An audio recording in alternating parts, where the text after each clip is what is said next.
If you are ready, then you should board as well. Go, and Godspeed.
I hope you have everything, because I can't be bothered turning back.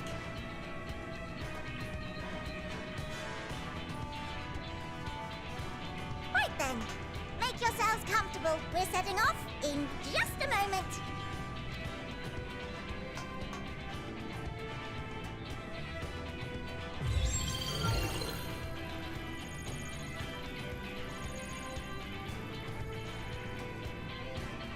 It's incredible.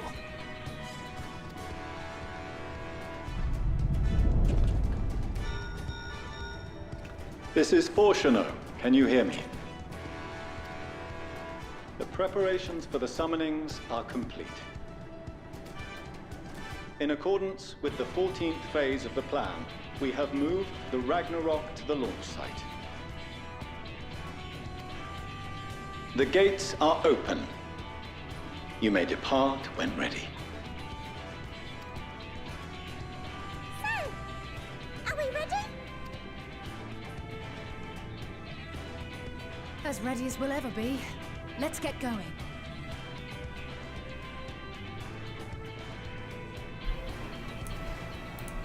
Okay, now we're working. Yeah, we're good now. Oh, come on. The burned out star's got more fire in its belly. Try it again, with feeling.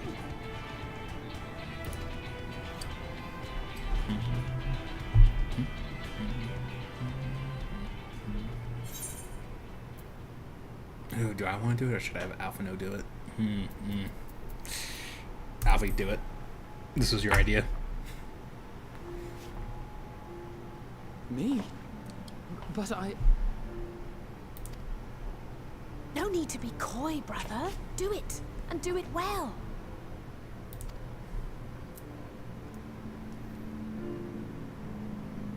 If you all insist. I do. Onward unto the distant stars and beyond. Ragnarok, engage.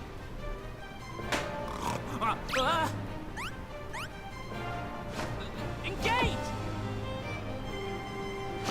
Engage!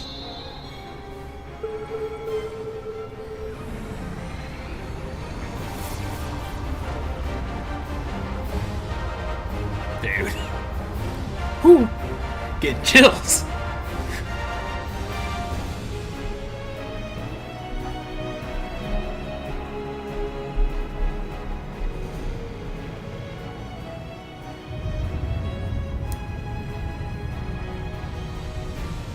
Getting real chills.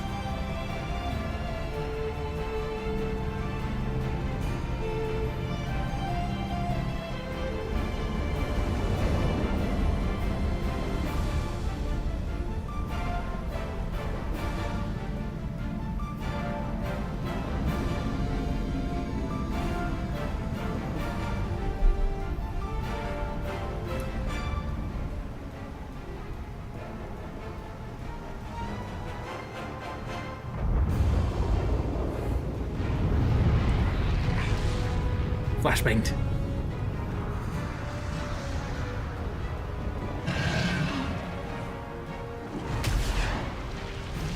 Free Titan.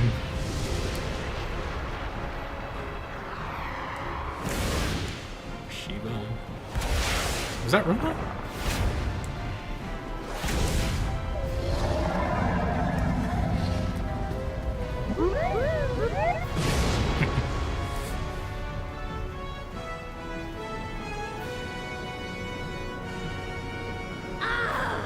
That I must carry landwalkers into the sky. I cannot imagine a greater indignity. Do not sulk so, for thy mighty winds exist not only to buffet and batter. Nay, they may serve also to thrust forth with vigor. Such is thy glory, and thus it is an occasion to rejoice. This is almost the best primal. Come, let us revel! After Bismarck. Bismarck is the true best primal.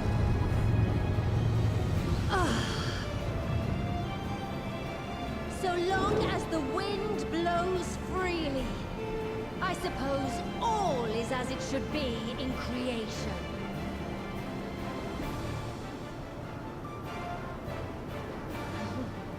I will render unto them a storm, that they may pierce the firmament and fly free!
one piece?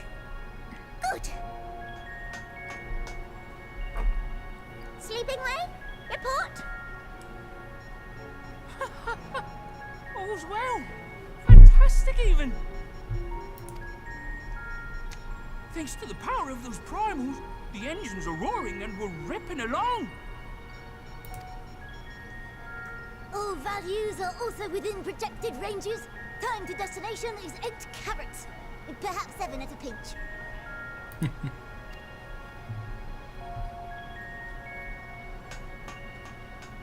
All right, let's go over some points of caution.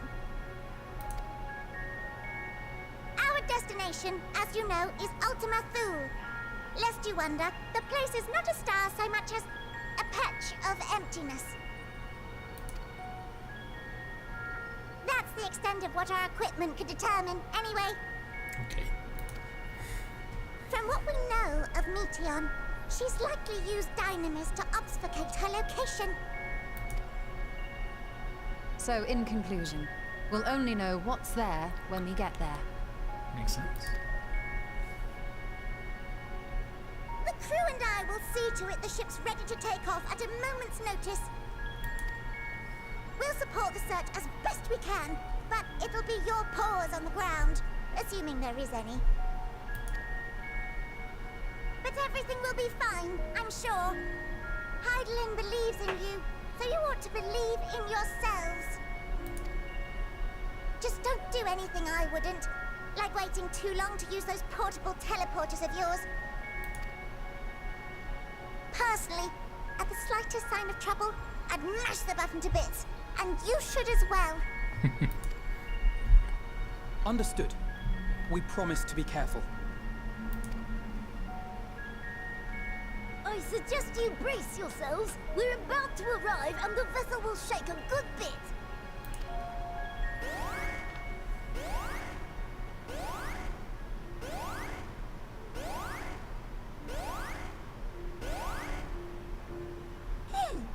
What is this?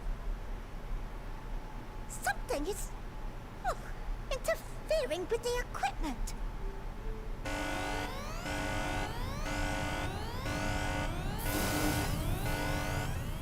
Oh no. Greetings. Freaking knew it. Oh, that's a. Ah.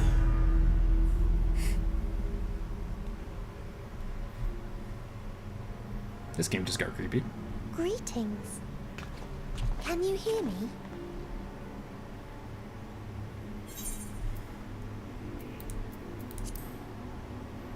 Meteon. So this is Meteon. Oh. Have you met one of my sisters?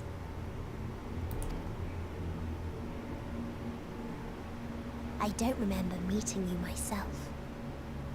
But I do know that you're from Atheris.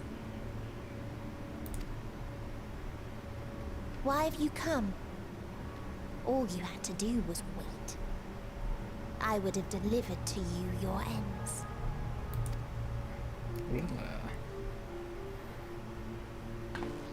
We didn't ask for that. Good. Yes, right outside. I don't understand. All life is destined to end. Why choose to prolong your suffering? Effort, ambition, love, they amount to naught.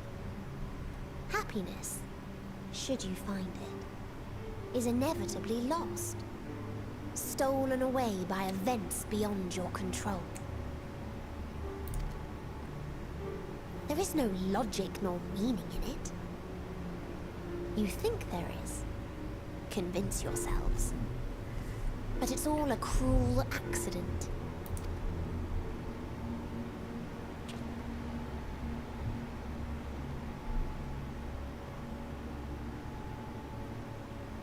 Come now. I speak the truth. A truth you would recognize if you looked up at the night sky. unbroken emptiness. Cold, dark, and silent. Your world, like every other, is but a blemish upon its perfect fabric. Life is an anomaly. It is unnatural and cannot continue. The sooner you accept this, the easier it will be. Just to be clear, we're not here to argue with you. You're still the Queen of Sass. We know that life is fleeting, and that in the short time we have it, we're not assured happiness.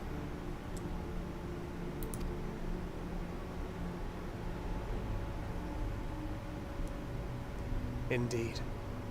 I've seen far more sorrow in the eyes of many I've met. I myself have plenty of regrets. And one day they'll die with me. Gone to dust with my good deeds and unfulfilled dreams. But we accept this. That our existence may seem pointless. That sorrow, rage, and despair will always dog our heels. And we press on regardless. That is why Hydaelyn guided us here.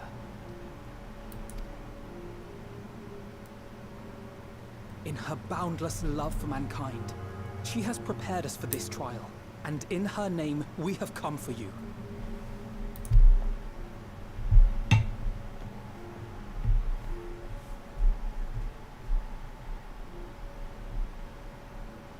Yes, I sense it.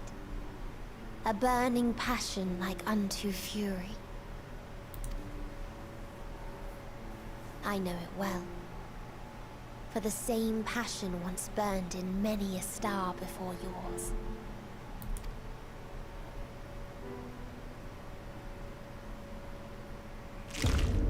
Suffocated and extinguished now.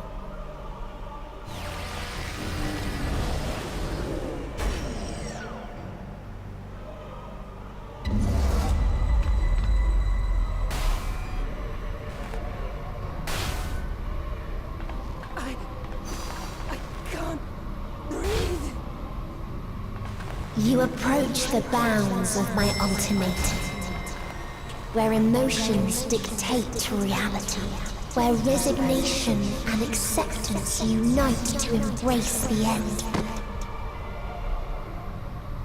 where those who yet valiantly cling to life can thrive.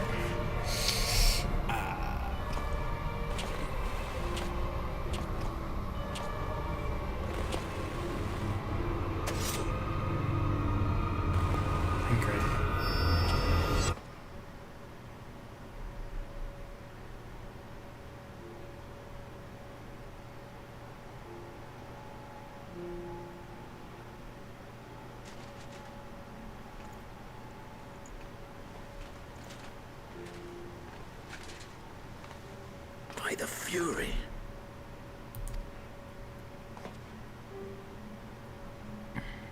Thancred?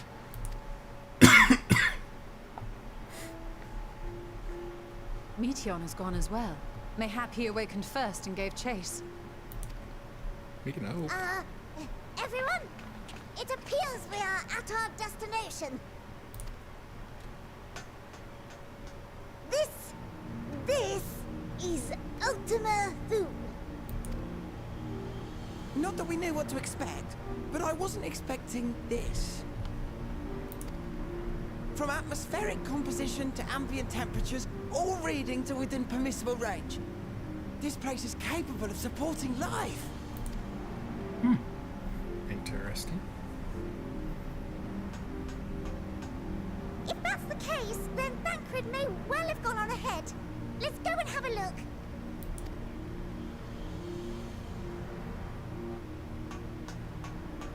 Meanwhile, I want the rest of you to perform a full inspection of the ship, as well as a biological scan.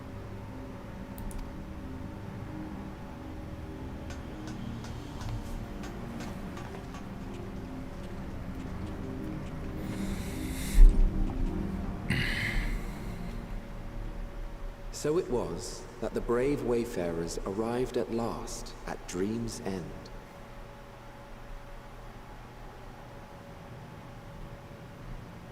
In following their path walked and history written, I am made keenly aware of one truth. Though the curtains may fall again and again, so long as others take the stage, ever shall there be more tales to tell. Whoa. So, let them bring it to a close, I say. Let the curtains fall upon this, the final chapter in the tale of the star.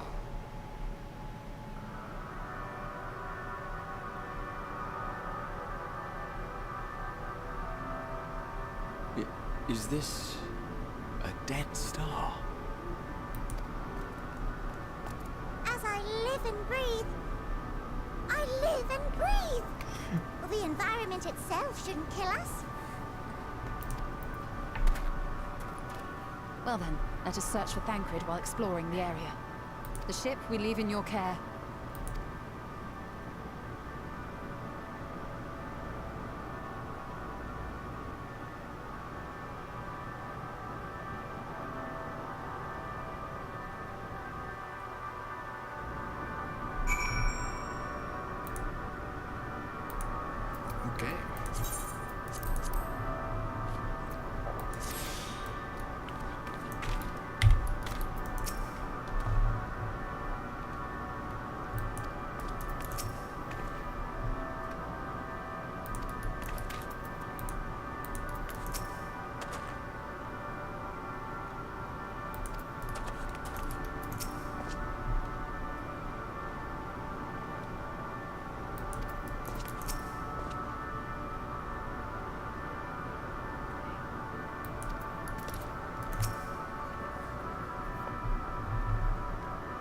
Okay.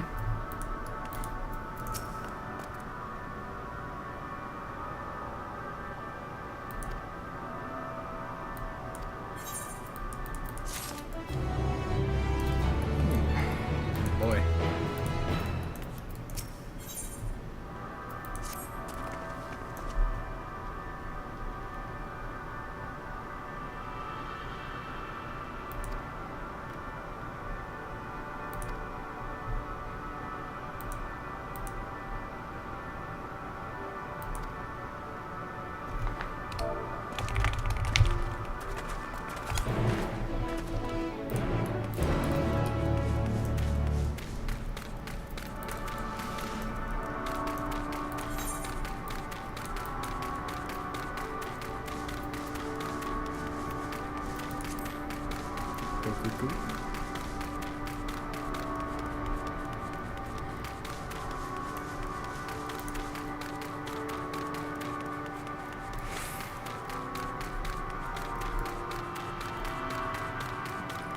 That's a cliff edge.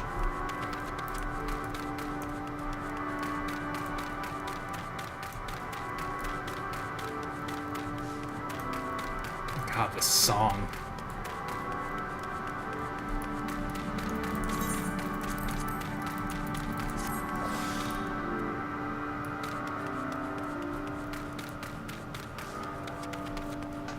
Don't mind me, Mr. Dragon. I'm just gonna run past you.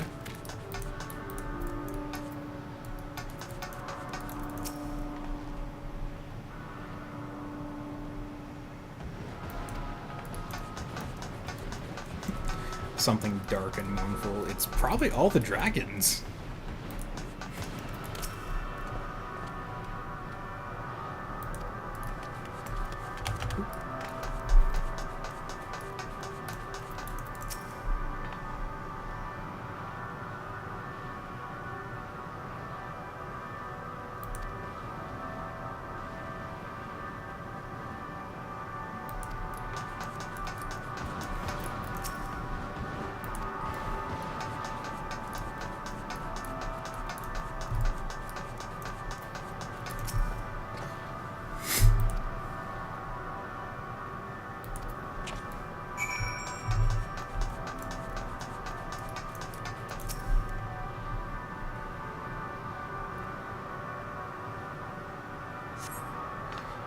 has been pushed into the next sometimes distant past doesn't appear to have been inflicted deliberately.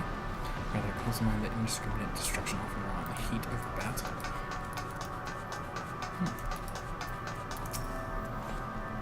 Look here, this part is relatively intact. The intricate design of the top suggests it is man-made, but its builders were surely not men as we conceive of them. Having said that, I swear I've seen this pattern before.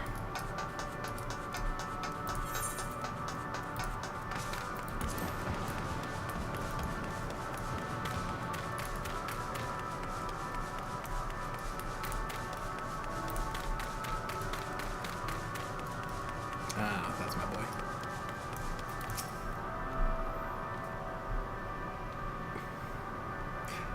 I thought this hill might afford a better view of our surroundings. A poor decision in hindsight. Besides the light from the ship, all is shrouded in darkness. If Thancred is here, I'd never know it. From what I can tell, we are near the edge of an island, if you can call it that, surrounded by floating debris.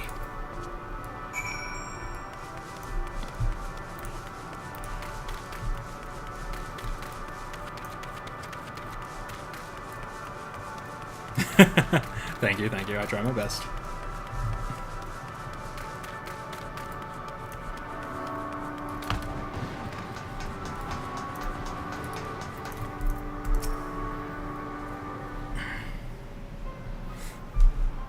Were you able to find anything? As I feared, and still no trace of Thancred.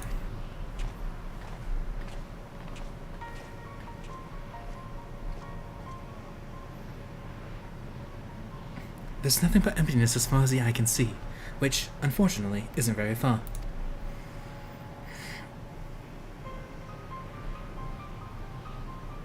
Though I can't help but suspect that someone, or something, is here. There are times when I sense it drawing close, and then a chill washes over me, leaving me exhausted. Leaving me with feelings of death and anguish.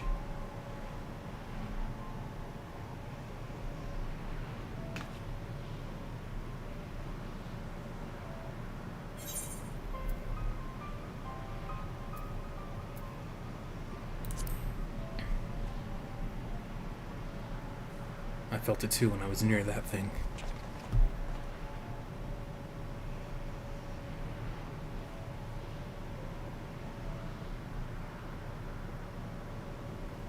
What are you talking about? There's nothing there. What?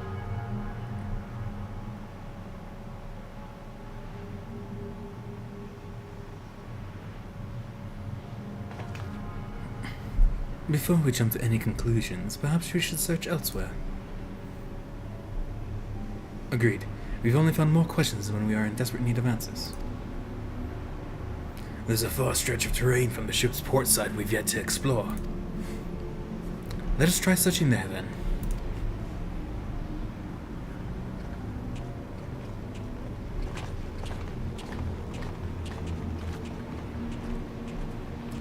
Okuyo, a word before we join the others.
You see them too, don't you?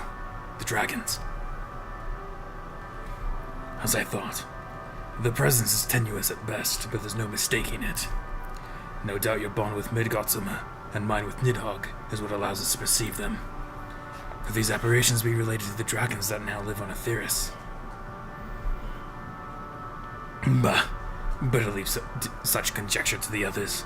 In any case, we must be careful. We may soon find dragons they can see as well.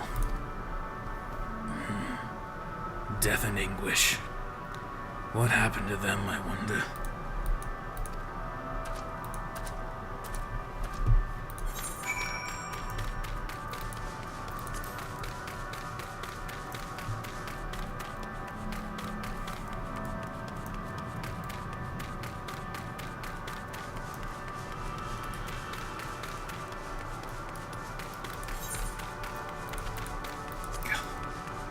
It's like number 4 KOTOR.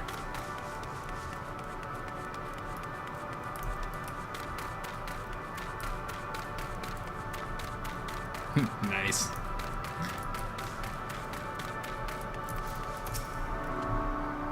Surely mine eyes deceive me.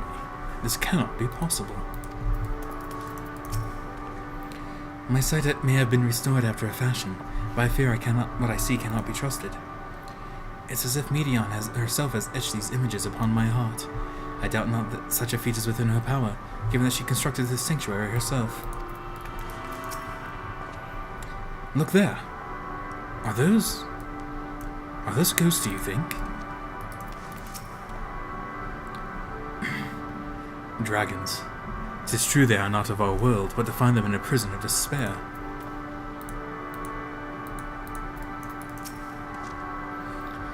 It seems these dragons have yet to succumb completely to the darkness of this place. Many of the others should see them as well.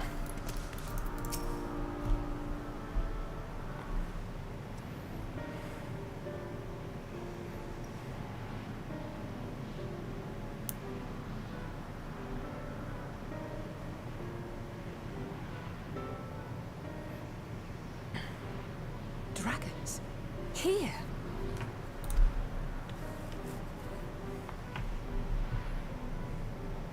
What you see is a memory of a world that once was.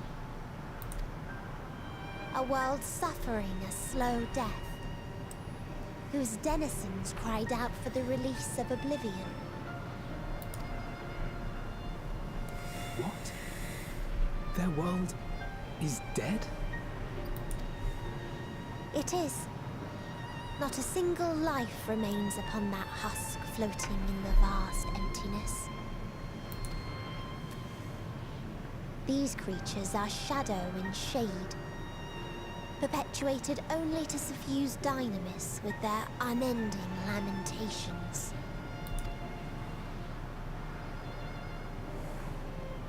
Our friend Thancred. Where is he?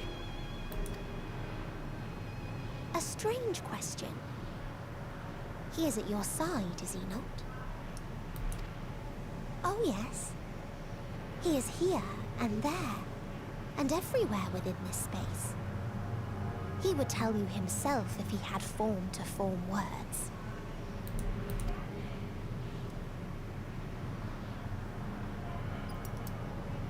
Huh. Such loathing and uncertainty. You don't know why you still exist.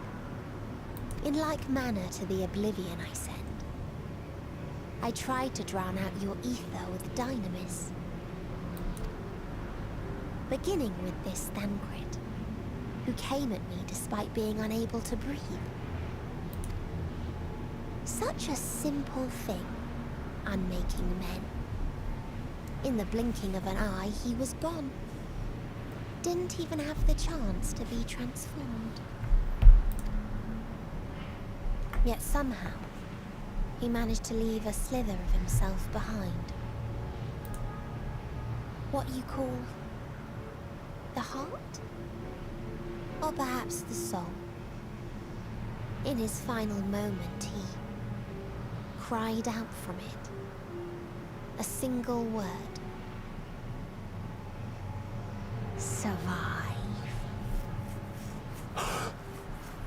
That wish proved stronger than the despair that ruled here. It overpowered it, causing this space to be remade. Into a place you can perceive, and where life can endure. That you draw breath is proof that his soul lives on. For how long, however, remains to be seen. Well then, we should hurry and tend to business.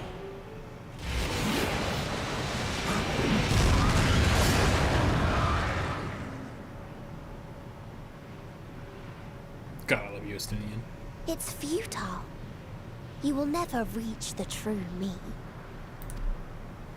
I told you, emotions dictate reality in this space. Such changes as you might work will not alter in its nature.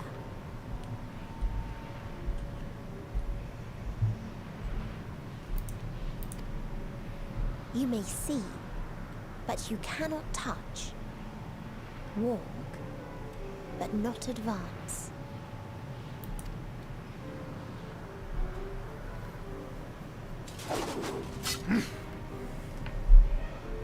Meteion holds too much sway here. How do we contend with a foe who can unmake us on a whim?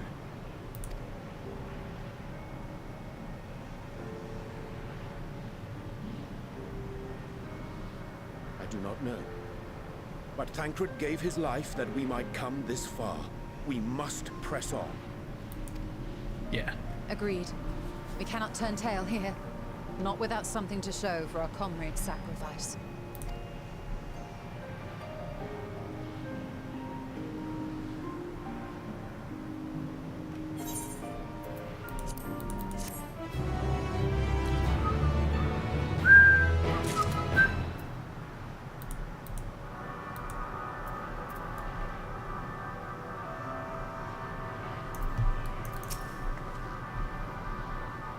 He can't really be gone, can he?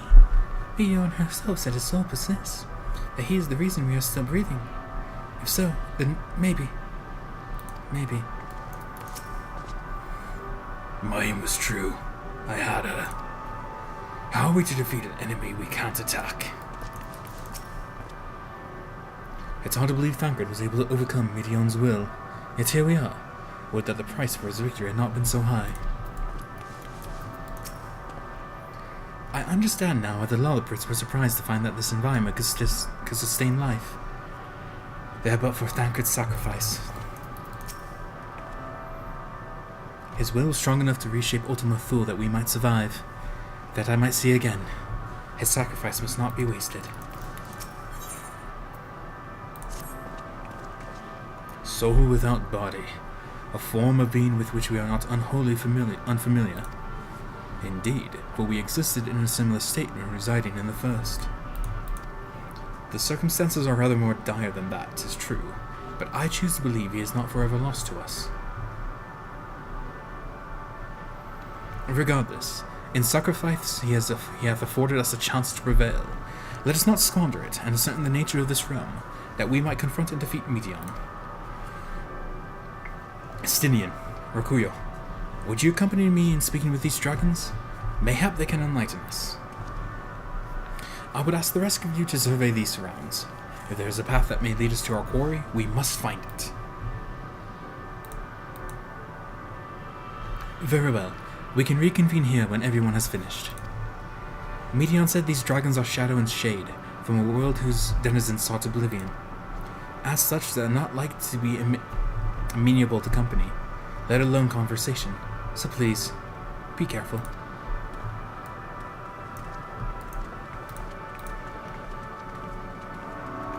Let us split up and gather what knowledge we may.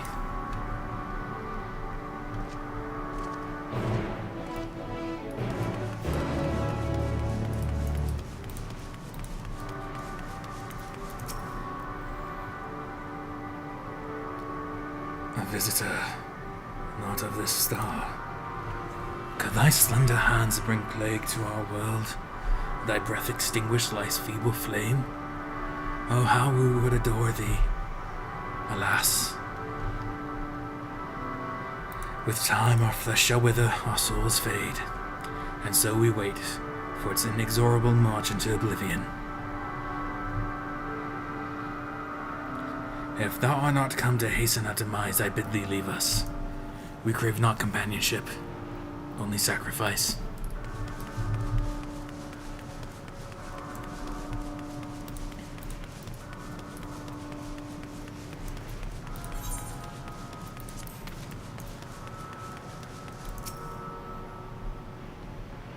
beyond that distant veil, paradise lost, so glorious, so beautiful.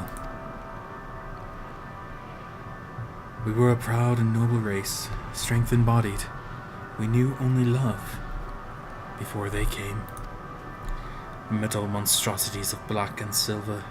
No bonds of blood did they share, nor conviction did they have to guide them. A crushing defeat. Never had we known such shame. Stilled now as the wind are the winds, though none could fill these wings burdened by ignominy. We fly no more, only sink into oblivion.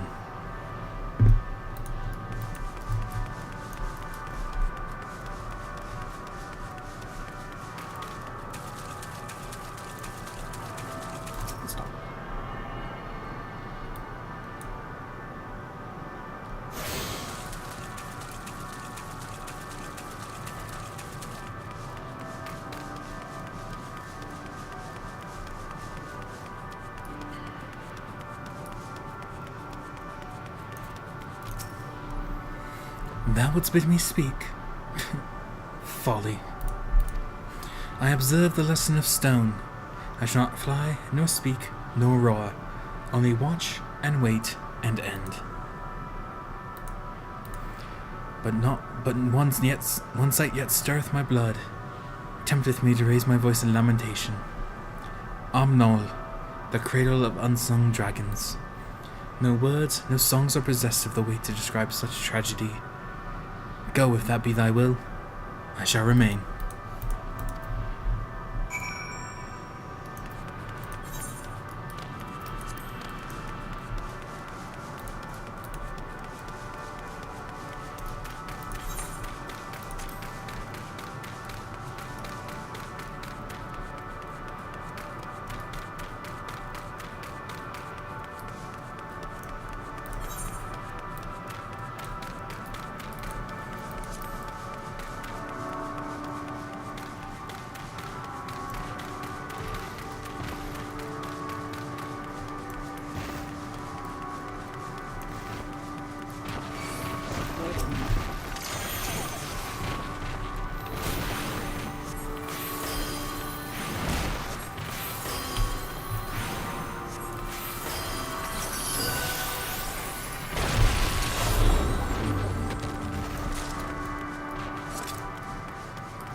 Crystal.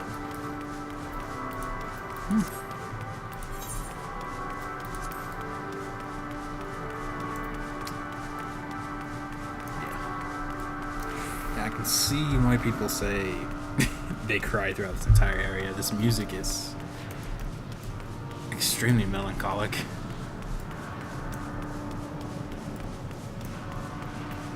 Yeah. Like, don't get me wrong, it's good. I actually really enjoy it. It keeps, once more, the MST of this game is stellar, but damn.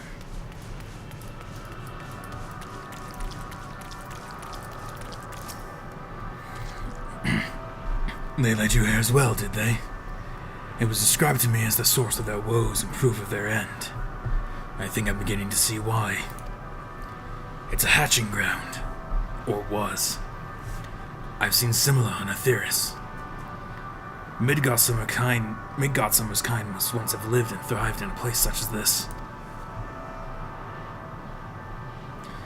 Vitra said his father was driven from their ancestral home by war and strife. This, then, is the fate of those who remained. Let's have a look around. Maybe these eggs have more to tell of what happened here. I'm gonna need to get some water if I keep doing Estinian's voice.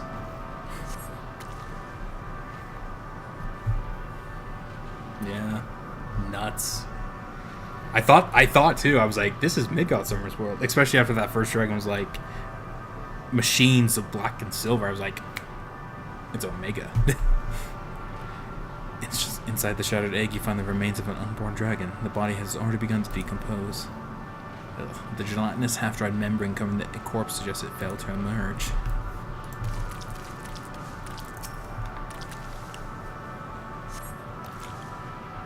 A murky liquid has pooled inside this eggshell. The noxious filter is indicative of contamination.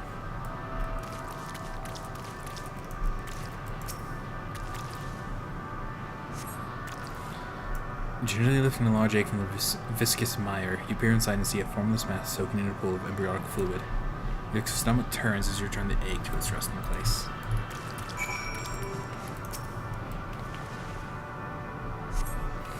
This egg appears to have been broken from the inside out, but the dragon within succeeded in hatching. What's this? I thought all the eggs had been ruined. If this dragonette was indeed hatched, there is no sign of it here, or its sire for that matter. We should look for them. You start with the cliff tops. I'll search the plains.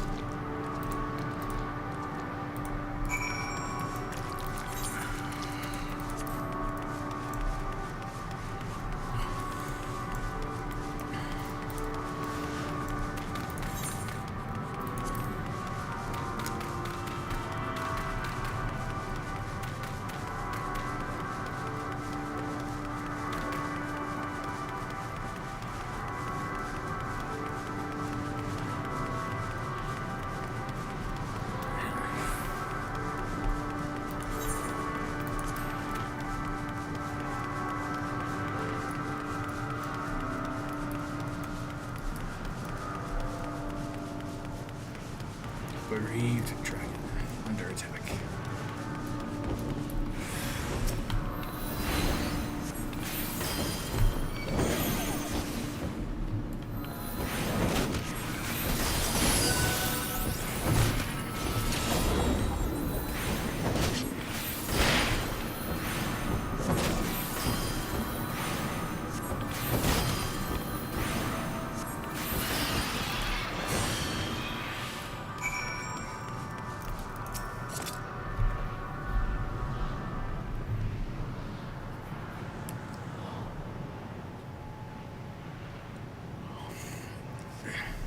The boisterous howling hath been quieted.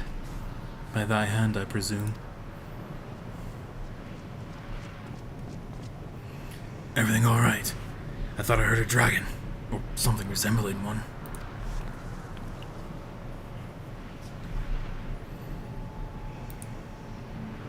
Ah, I see what's happened here. Was that your child? Perhaps. Some eggs within Omnol are indeed mine. If life within one did quicken, the beast thou hast slain may be of my brood. Blood. Yet I do not recognize it, twisted and malformed as it is. Not a dragon in truth, but a reminder of our failure. A testament to our shame. Explain.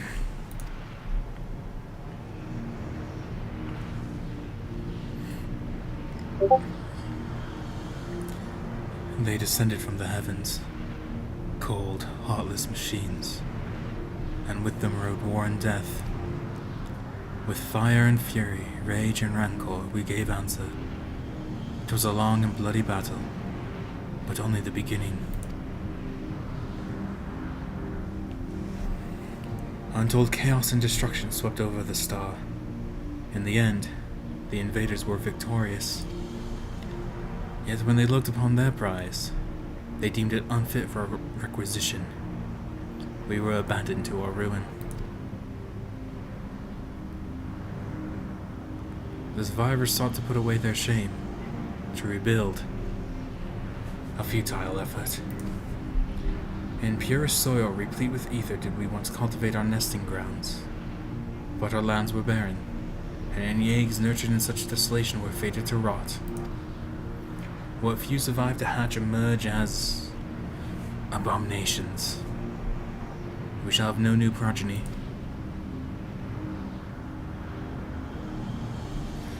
But there are dragons among you capable of journeying to other stars. That there are. Many would make the attempt, each bearing a clutch of eggs. The richest stars are home to the harshest rulers, and the arrival of dragons incited contests for supremacy.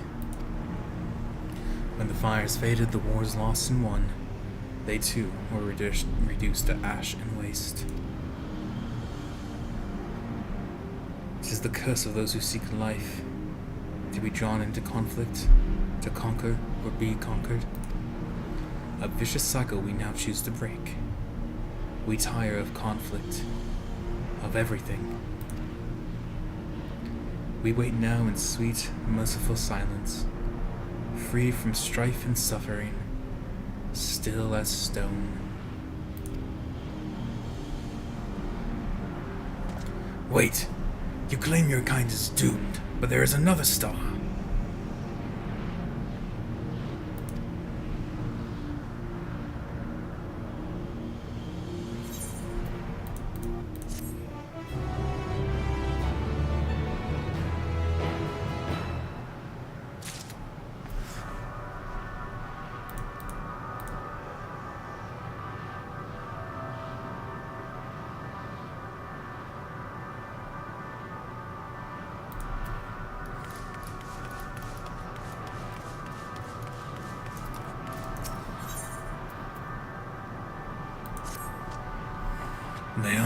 They want only to brood in silence, to be left alone with their grief until time itself comes to an end. The sole reward for senseless bloodshed. A pain I understand, and wish that I did not. What fools we were. But now isn't the time for such thoughts. The others will want to hear what we've learned. Come.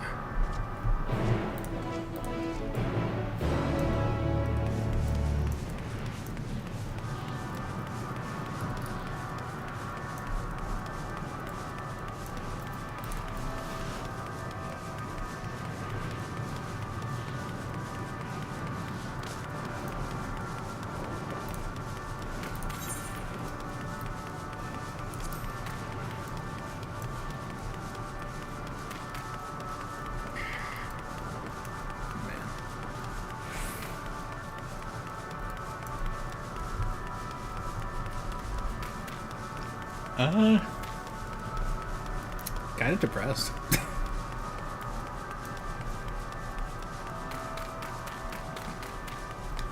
Yeah.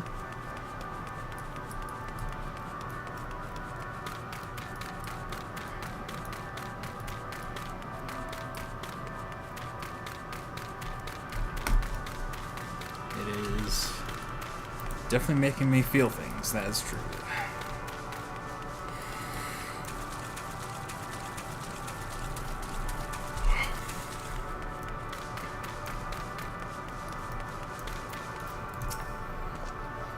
With luck, now I've learned something to help us devise a plan of action. Good to see you made it back in one piece. The more I see of this place, the more bewildering it becomes. Did your exploration prove eventful? Converse with any dragons? Well, we would hear what the dragons had to share with you. Even if it's no different from what they told Ariane J, it would have value. I chanced to gain audience with several dragons ere we returned, though I expect their tales are much the same as those you heard. Were you able to establish any meaningful contact with the dragons?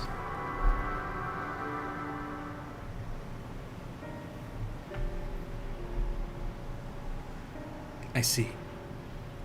They wish to escape what they perceive to be a cycle of conflict. Thank you, Rakugo, Estinian. As for our part, I believe we are more acutely aware of our confines than before. We started by traversing the We started by traversing the perimeter of the island to see if there might be a path leading off of it. Sadly, there was nothing to be found. There's no small amount of debris floating about. Could there be enough to serve as a bridge to lead us elsewhere?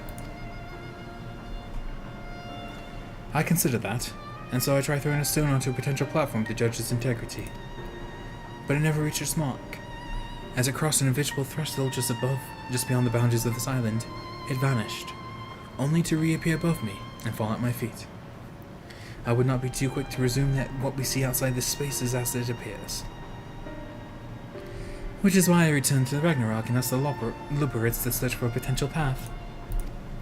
However, the ship's instruments failed to provide conclusive data on the surrounding area. Until we know more, I think it's too risky to attempt flying to another island. What Meteon told us before, that emotions dictate gravity here, might be the key, but I'm not entirely sure what emotion might manifest a bridge to lead us to safety.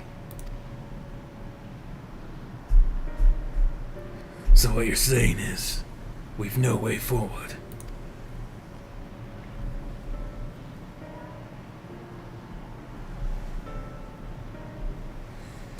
At present, aye. If it's indeed emotion that governs this island, perhaps it is not Meteons, but the dragons that hold us here. They tire of conflict, and have chosen a path of oblivion to escape it. Or rather, they have chosen no path at all, meaning there is no way for the dragons, or anyone else, anyone here on this island, to advance. A sad theory, disheartening though it may be. If that is the case, what recourse do we have? They are not like to be persuaded to help us. Their reasoning is built on a history of turmoil and strife. Without irrefutable proof, the future is not as bleak as they believe it to be. Mayhap persuasion is not the answer.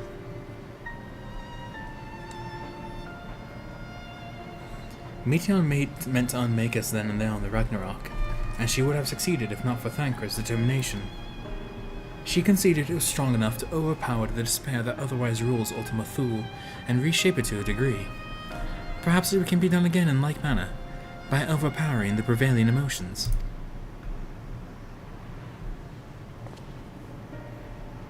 'Twas Ultima Thule's architect, Meteon herself, against whom Thancred did pit himself in a clash of wills. Though I mocked no leader among them as such, I did chance to encounter a dragon possessed of despair far more potent than most. Potent enough, mayhap, to dictate the course for others, and thus their domain to follow. He spoke but few words, carefully chosen, the tone and timbre alone threatening to rend my heart in twain. Challenging his desire to remain may allow us to alter the island upon which we stand. Alas, I fear my vaunted rhetoric availed me not against his calcifying heart. But mayhap one of you will fare better?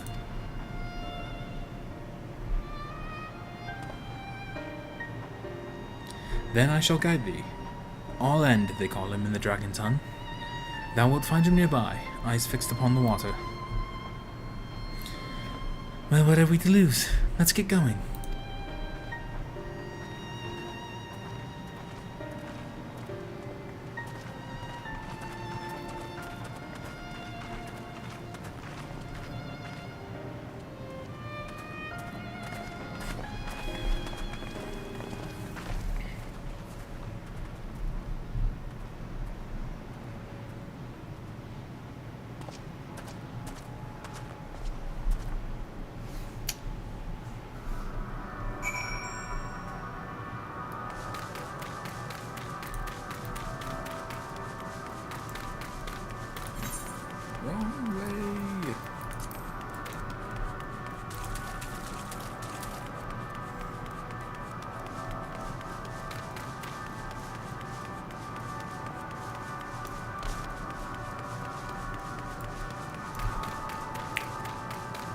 Sounds good, boss.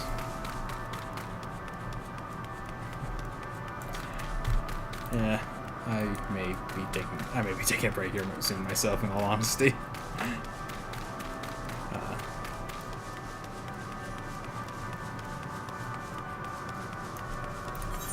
Yeah, like I'm not too worried about it. I need a break. I did. Have a good one. Bye. And now there's just me. And whoever's watching, hi, whoever is watching this stream. Sorry, I haven't given you much attention. Been a little preoccupied. Yeah. So, we'll see how far I go. I may take a break here soon, I may not. We'll judge it.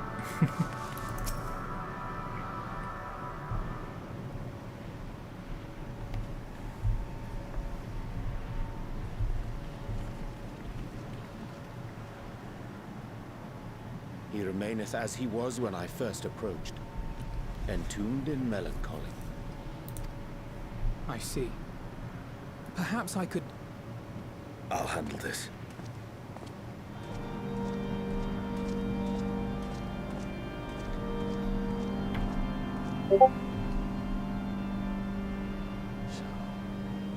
Waiting to die like all the others, are you?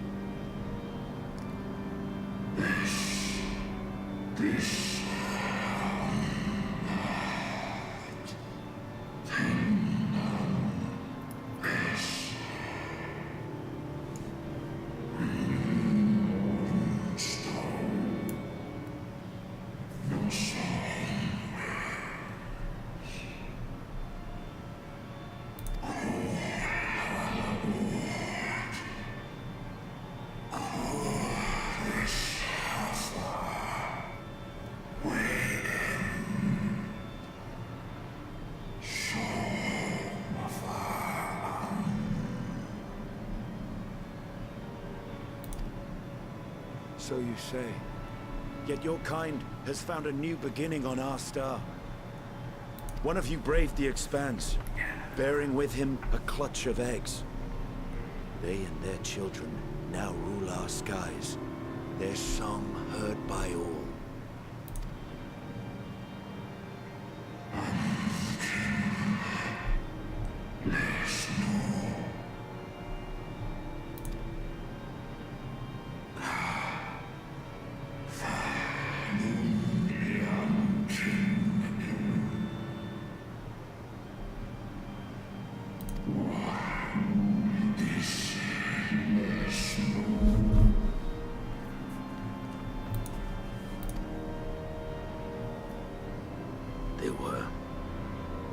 They suffered much, and repaid their suffering in kind.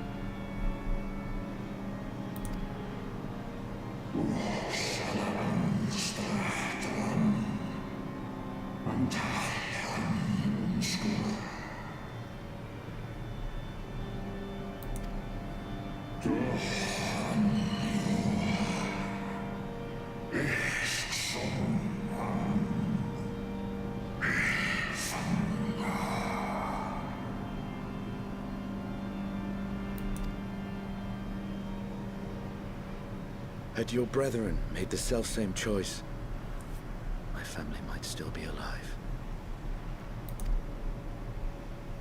Yet lasting peace does not come to those who simply retreat from conflict. That's my boy. You must be willing to confront it, to stare into the face of your foe, and see yourself in him. Only then can you break the cycle of torment and tragedy. This lesson, a dear friend taught me at the risk of his life. There is no nobility in your penance. You wallow in self-pity. And after everything we've endured, we will not let you stop us.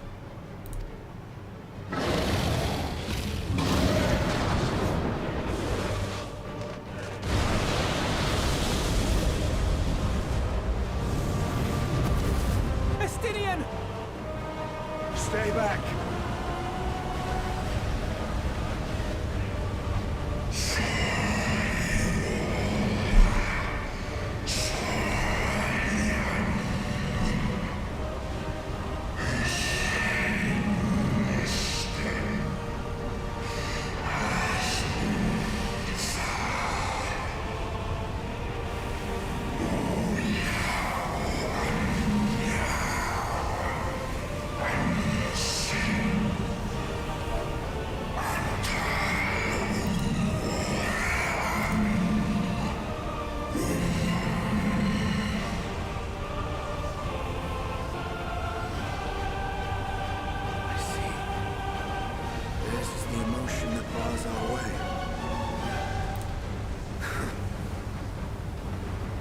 rest is up to you.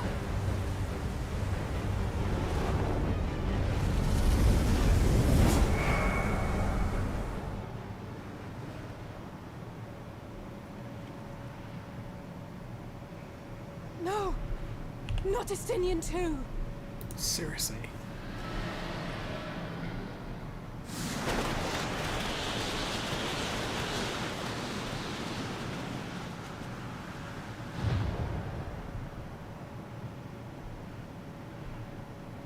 There's a wind.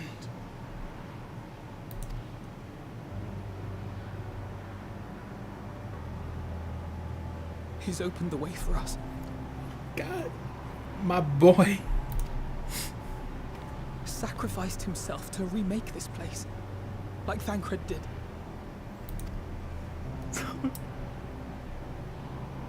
Oh, Alphino.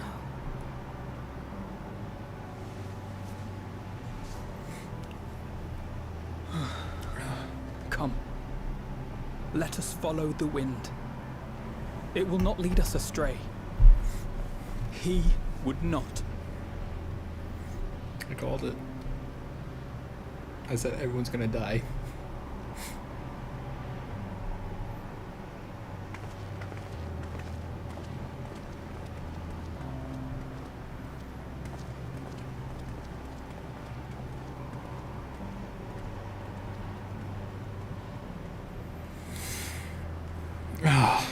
You know, I'm just...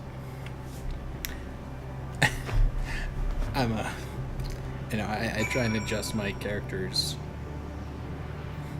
appearance for what's going on, but I think I'm just gonna leave it on the crying emote for the rest of the time.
Must this always be the price paid for safe passage?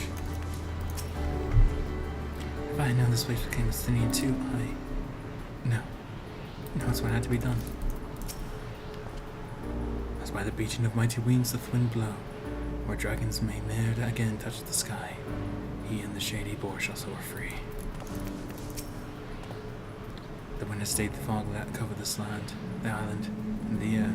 It no longer feels quite so stifling. Look there, the wind. This is Estinian's doing, I'm sure of it. We should ride its flow and see where it leads.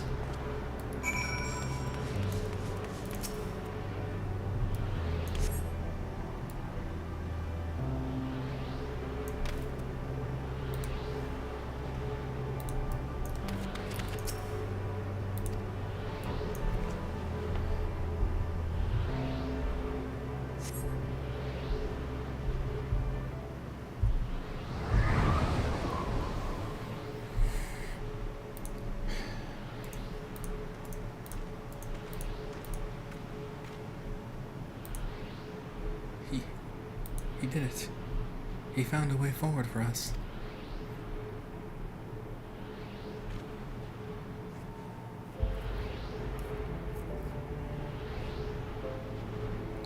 dragons were made trapped within a prison of their own making, lamenting the horrors of war. Yet Justinian knew them better than most. He was a man of honor and a dear friend, willing to fight to the very end for what he believed was right. And he's still fighting now for now, just like Thancred.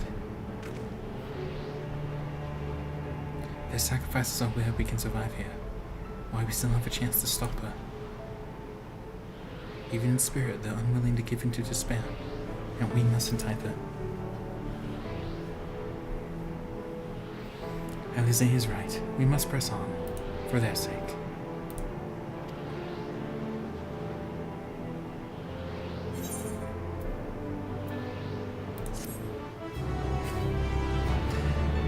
Thanks, Will. Appreciate it. Ah, man.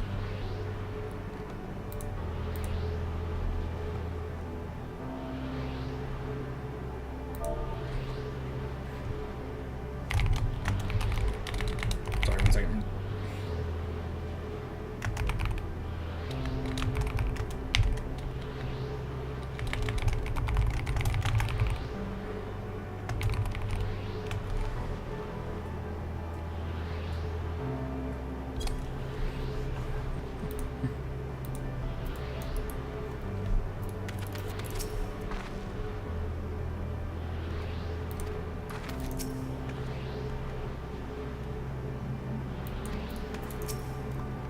To feign bravery with bold words is a simple matter, but without the strength of will to merge, we are powerless against Dynamis. Not less than an unshakable conviction will suffice, which makes me question if I'm up to the task. Shut up, Graha, you are freaking one of the most convicted, one of the most sure people in this game. Shut up. No choice have we but to march onward, lest we squander their noble sacrifice.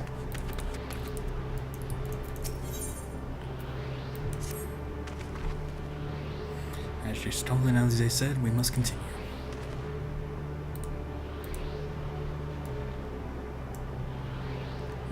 There's the change in our surroundings. Perhaps this is a memory of an altogether different world. So would it be prudent to learn more of it, then? Tread carefully, lest we lose our footing in the sand.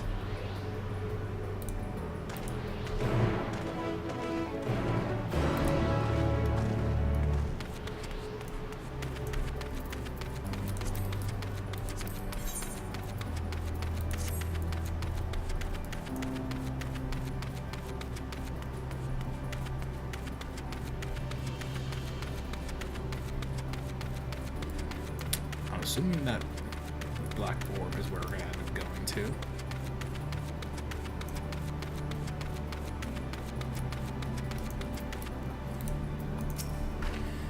If you're worried about my vision, you need to be. I can still see quite well. Another seemingly barren world, for mostly the air is nowhere near as stale, still quite dry, and the sun will not prove bothersome in due time. If not for light emitted by these cliffs, I might as well have overlooked this monolith. Sand. Sand everywhere. Were it not for the violet crystal embedded in its surface, 'twould appear as it were ordinary stone. A certain curious script hath been etched upon them. Alas, it is not a language with which I am familiar. I cannot say I recognize it either. Nor I. The dragons, from what I recall, preserve their knowledge in song and eschew the written word entirely. So we may assume this is the work of another race, one we have yet to encounter. Meteion claimed the dragon's world, suffered a slow death, seeking the release of oblivion. What life we find here, like as not, doth wend its way toward a similar end. What do you suppose that is over there? I'm not sure, but it's hard to make out at this distance. But its surface seems to bear the same crystals as this monument. Meaning there's a chance we may find whomever built them both. We should go have a look. We should go and have a look. Come on.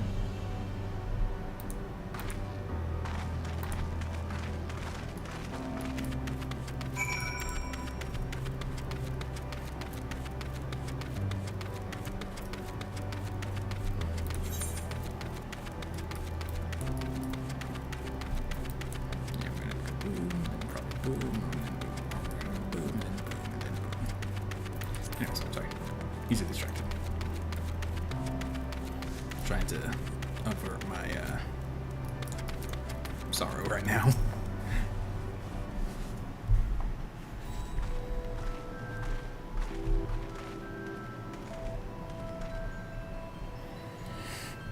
travelers. This is a most unexpected occurrence. Oh, hello there. Is this your home? Indeed it is. Forgive me. I had forgotten. An exchange of introductions is expected when first meeting those with one whom is unacquainted.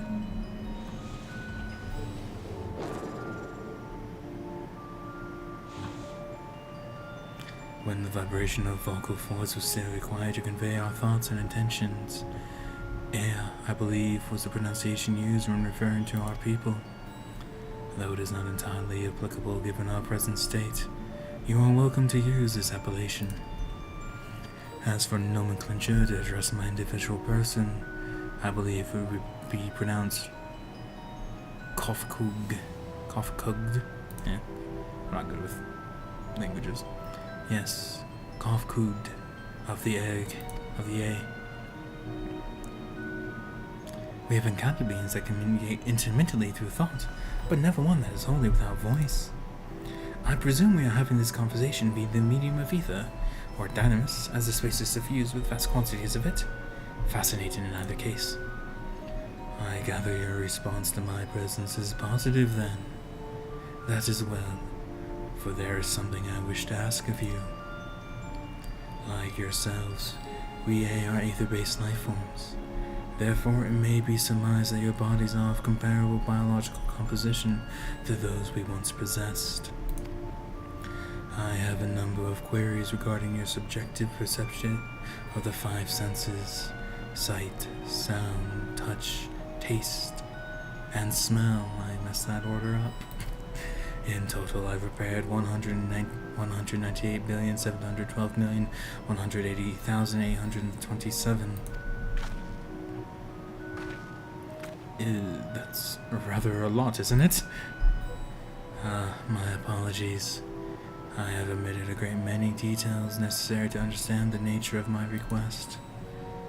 Though we dispense with our corporeal vessels long ago, we have rediscovered the need of flesh and have endeavored to recreate our erstwhile forms. However, all pertinent records have been lost due to the passage of time. Take, for example, the nervous system. It is well within our power to recreate. We have no frame of reference for sensations once experienced by our people, which may compromise our ability to interact with our physical environment.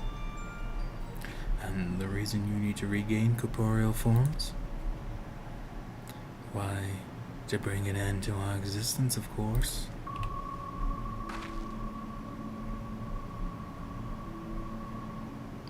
Though need is perhaps too strong a word, it would be a simple matter to unmake ourselves through the use of etheric exsanguinators, but such a death seems inadequate. The traditionalists among us believe proper death requires an unescapable sense of impermanence in one's final moment, an experience found only within bodies of flesh.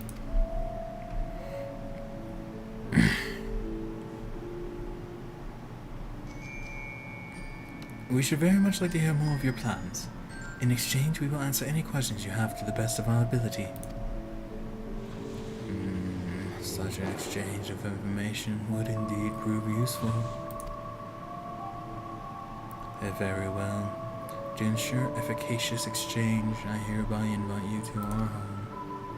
Yes, the abode of the air, where we traditionalists prepare for our demise. I presume your consent to answer questions is indicative of tacit approval of our plans, in which case your cooperation is greatly appreciated. I must caution you, however, to be mindful of the air wandering the desert. Their desire for bodies of flesh could be described as overzealous. Now, if you would follow me. And this is going rather smoothly. Not that I'm complaining, mind. Even so, we mustn't forget their aim is oblivion, much like the dragons. Though I fail to see why a civilization so seemingly advanced would choose to unmake all they have created. At any rate, we will find no answers dallying here.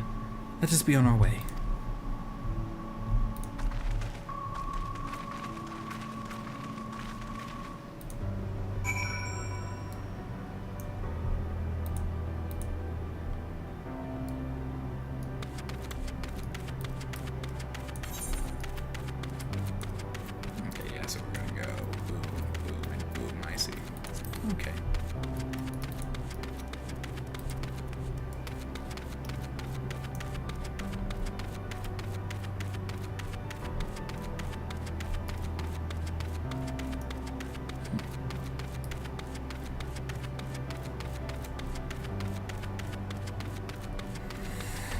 Oh, man, this is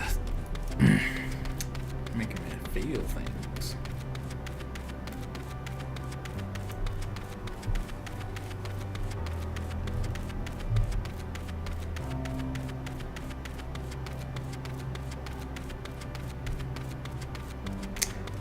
Yeah, music changed. It's, yeah.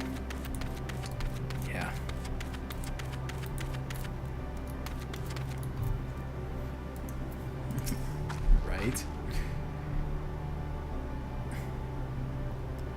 They said there would be others, but I don't know what I was expecting. Something tells me you have different definitions of the word abode. The Isle of Dragons was shrouded in the silence of the dead, yet the stillness here that suggests the AR, by and large, merely sleeping? More violet-covered crystals. I cannot place my finger on it, but there is something unsettling about them. I should not be surprised the concept of a village is so different from ours, and yet... Welcome to our abode. Most of our compeers you will find remain idle in their domiciles, though your quizzical expressions indicate my phrasing is unclear. I speak, of course, of the violet crystalline constructs hanging from the stone structures there. You say they remain... sorry. Wrong voice. You say they remain idle, but what of your work to regain corporeal bodies? An astute question, and understandable, given your finite nature. We have no desire to pursue our research, for it is no longer necessary. If, in our idleness, we are struck by sudden inspiration, we rise to pursue said inspiration to its conclusion. That is why I was present for your arrival, and why I continue to engage with you still. But while the others are not currently in motile state, rest assured they would not object for you to disturb their respite. You need only cast your thoughts toward one of their crystalline domiciles to communicate.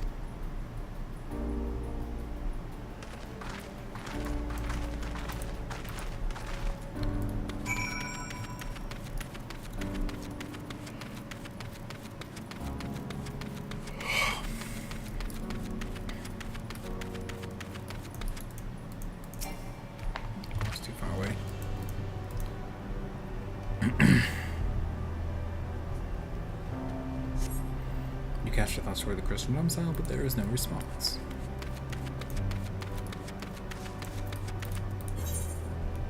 And these right up to this.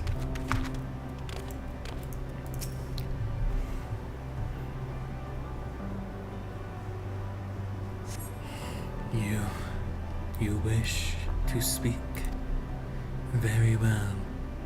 Pray, a moment if you would.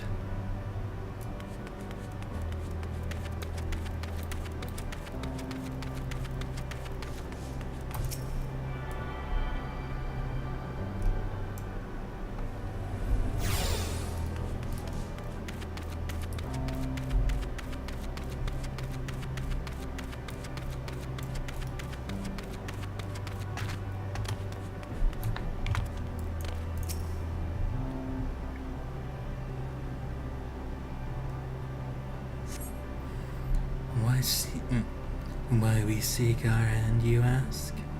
If you wish to know, I will tell you. Just a moment. I must remember. What form did I take when I last emerged?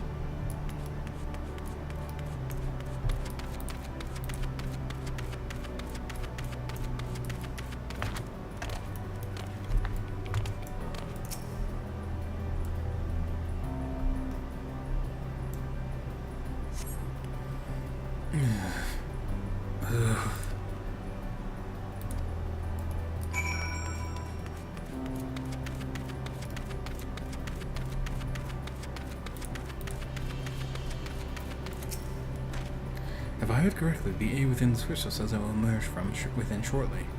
Do you suppose they all appear as Kufku's does? I know I'm butchering the pronunciation of that name. I know it. Ah, man. This is just depressing. Oh, music though. Music is... The 14 soundtrack slaps. Like, let's be clear there. The Final Fantasy 14 soundtrack slaps. Absolutely.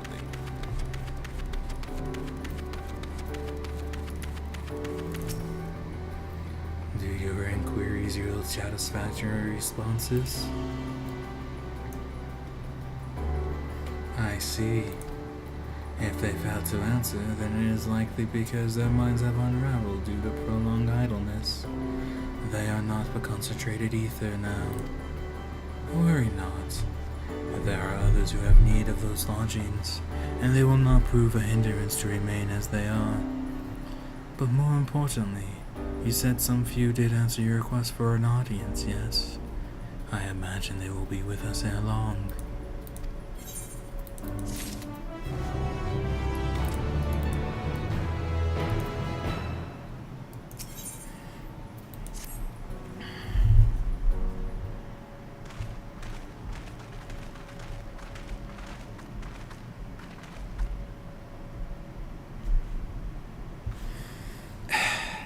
I had no luck, but everyone else fared well enough.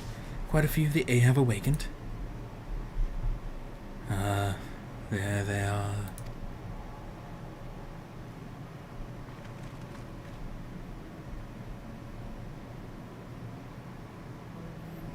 May I introduce you, Lilac, Dudek, and Neneg.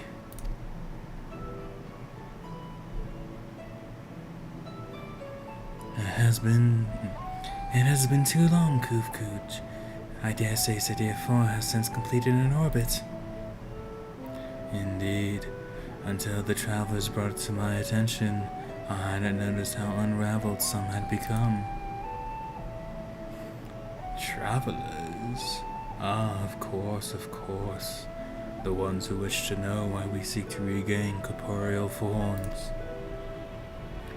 The truth of the matter is as plain to see as the neighboring systems, but my single account would fail to satisfy the requirement for scientific objectivity.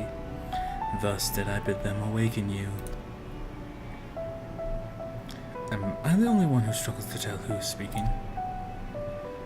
Nay, thou art not.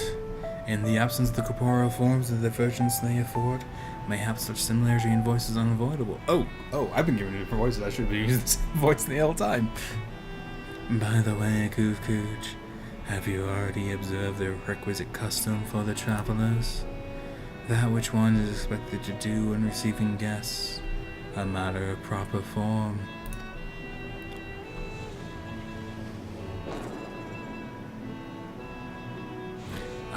Yes, it has been so long it had escaped my mind. It had completely escaped my mind, and still does. What was it again? I can't seem to remember.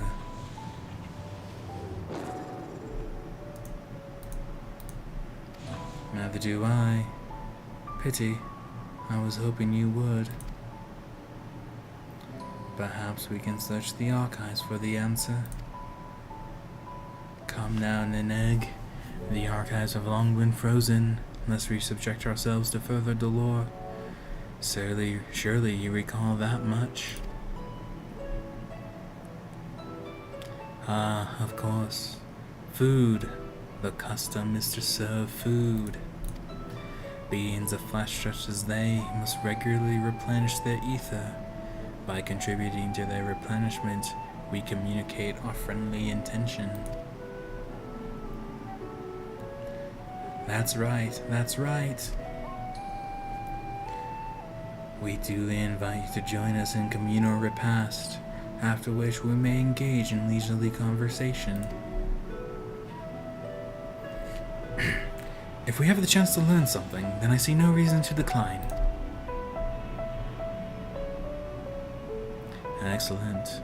If you would care to follow, we shall feast you on the purest ether.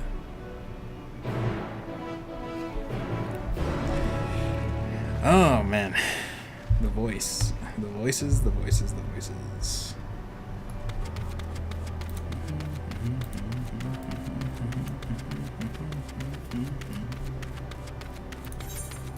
Wrong way.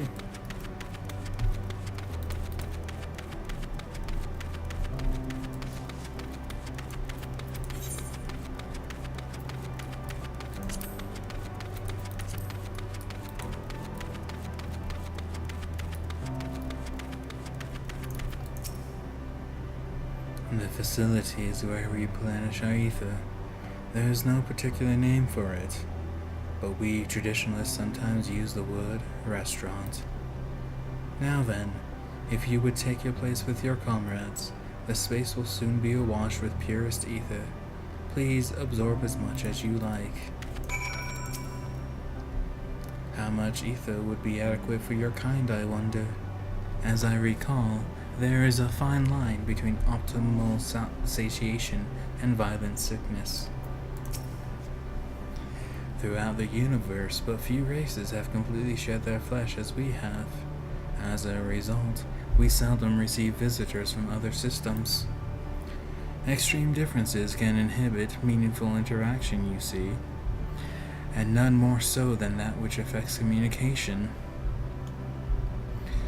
Most entities, for example, cannot even comprehend our words. You are rare indeed in your ability to do so. You avail yourselves of dynamis, yes? It is an impressive application, even if it is ultimately pointless like all the rest. To think that I had forgotten what had become of the archives. How much has my essence deteriorated since last I was awake? Not that I am averse to having my mind fade away in this manner. It isn't so unlike the natural degradation of one's flesh. How delightful.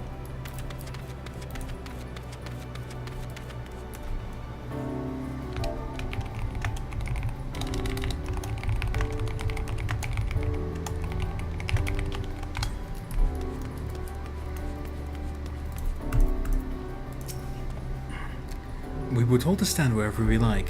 This strikes me as less of a meal and more of a ritual.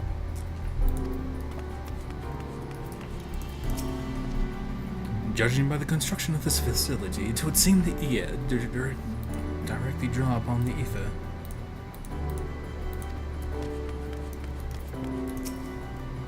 Ether, they said, but I cannot but feel a bit nervous. If they are thus able to replenish the ether, the loss of vital sustenance isn't likely to be the cause of their demise. If it is as I suspect, then this so-called feast. Actually, let's just see it for ourselves. Fear not, we're not like to come to harm. I hope you're right, Y'shtola. Because if we come to harm, I'm gonna be mad. You brace yourself for a rush of sweet, sweet ether, but nothing seems to happen. Perhaps you need to wait a little longer.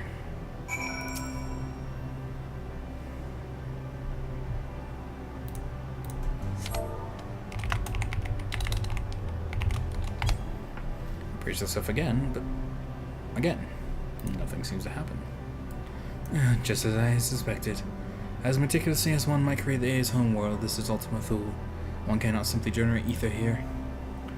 As recreations, our friends are oblivious to this fact, to the very truth of their existence, much like the phantoms of the recreated Amarat. However, appearances may seem, we must ever be mindful that it is the memories of the dead with whom we deal. Alright, who's next to sacrifice themselves?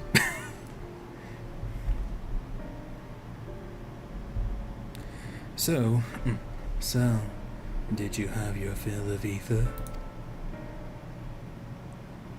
Alas, we couldn't absorb it. A deficiency in our forms, it would seem. Oh, how very unfortunate. May I ask how you normally replenish your ether? We eat shit. Through your mouths, you say? How very primitive and quaint. To think that their mouths serve not only to expel sound, but draw in sustenance besides. Such life forms have long since vanished from our systems.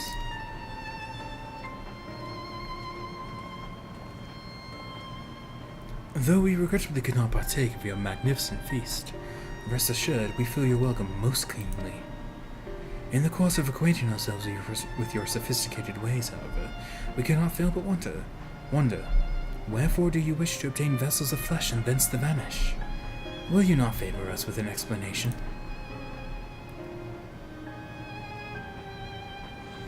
You flesh and blood beings are always so hasty. It does have its charm. However, very well, we shall indulge you.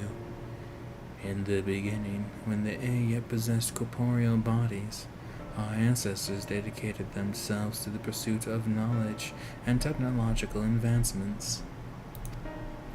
By transcending all limitations, we believe we would eliminate sorrow and abide in true happiness. Sounds good, Hill. Thanks for stopping by. Just watch the VOD after this is done. To be fair, I may divide this into 2 parts.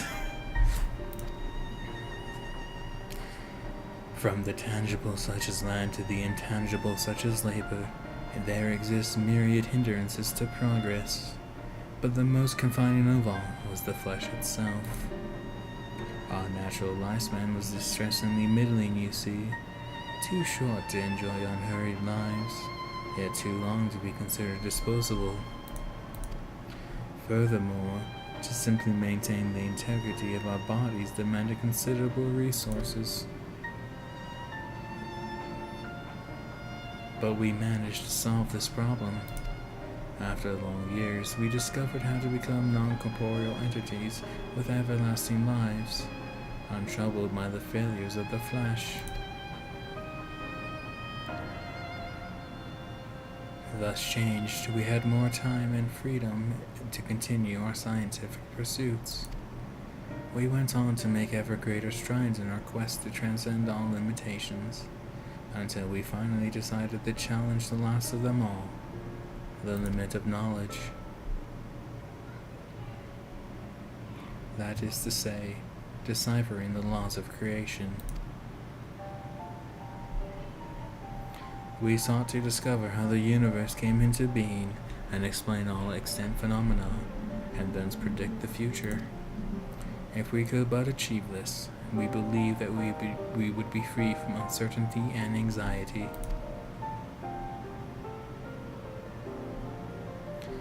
And did you find the answers you sought?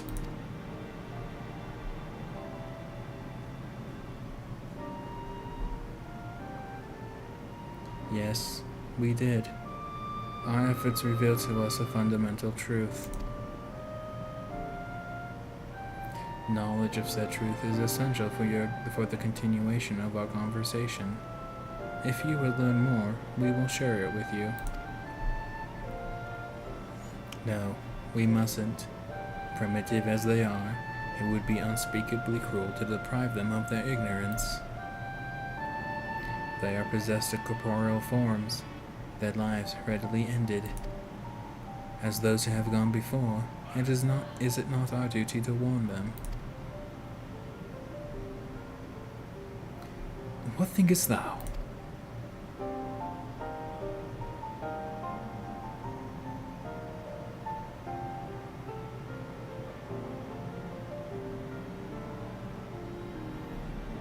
We have deliberated and come to a consensus. If we are resolved to know it, we will disclose to you the truth we discovered, the truth of the universe. Seek us at the stone pillars just outside the bounds of the abode, a place called Elegia.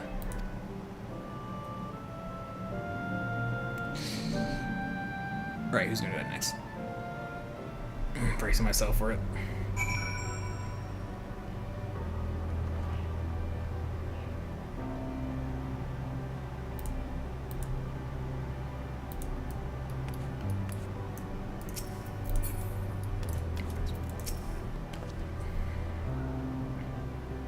Like our master, Yish told us to seek the truth of creation. How will the truth of the air, who uncovered all only desire the end, fall upon her ears? To define the laws of creation would have been no small feat, even for the air. Nay, having eternal life, and hence no sense of haste, would have only made it harder. Such tremendous drive for knowledge they once must have had, and I struggle to reconcile it with the listless beings before us. Whatever answers they found, it did not bring them happiness. You may be intimately familiar with a problem and would like the back of your hand, yet be powerless to solve it. In the course of my struggles, I've often been made keenly aware of this fact. I wonder, have the A never felt the same frustration?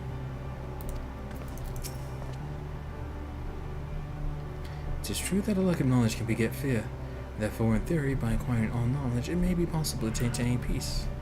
But as Heidelin told us, all those people who attempted to free their worlds from life's woes met with failure. And the A are among them, as their presence here attests. The tale we are about to hear will not be a happy one. A fundamental truth. We will hear it, of course. Let us learn what has led to such an enlightened people to this indolent end.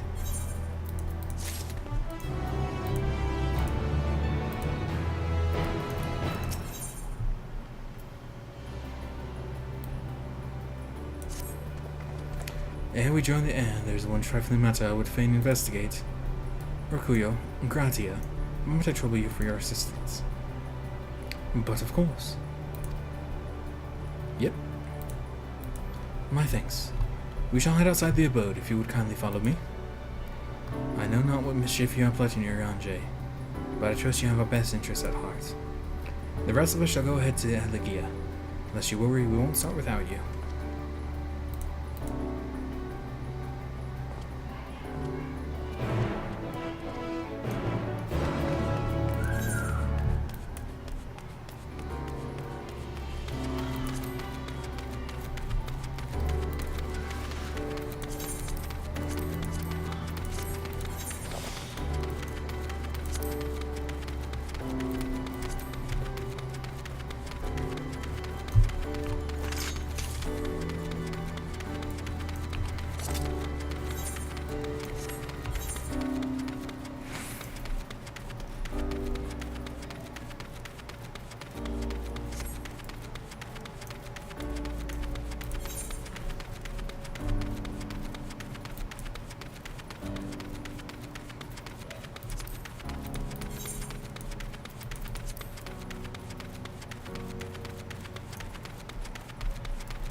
A spring, and a sizable one at that.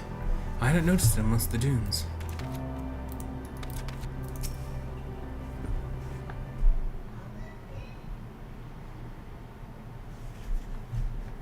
Aye, this place shall serve. Is it the spring that you wish to investigate?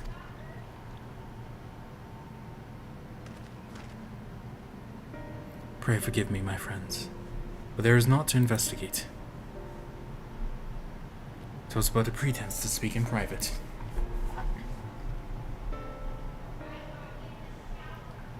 You have our undivided attention.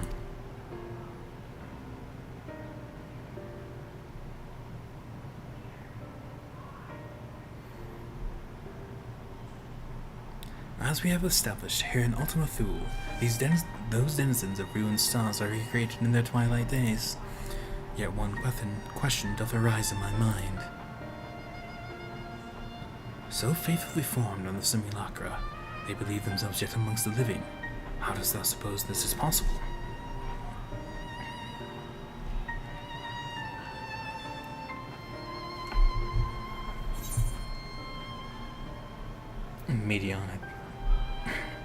Medion made contact with them while I still lived.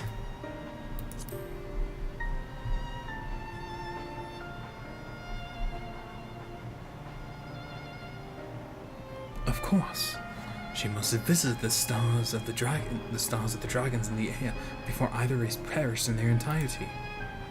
Thus could she make their emotions her own, and with them create more faithful simulacra than had she relied on any historical account. So too did I theorize, and upon that assumption, consider how those two races may have met their demise. According to thine own tale, Medion perceiveth the emotions of those nearby as her own, a heightened sense of empathy intrinsic to her nature as an intellectie. In the course of her starfaring journey, if she encountered beings who strongly desired a cessation of their existence, she would be powerless before that desire. Even as she possesseth the power to grant it, the power of Dynamis. 'Tis my supposition that, overwhelmed by their longing for death, Medion did unleash Dynamis and usher the dragons in the air unto their doom.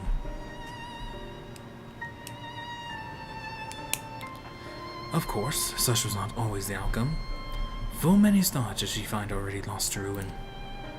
In order to create a terminus, however, the fervent desire for the end is essential.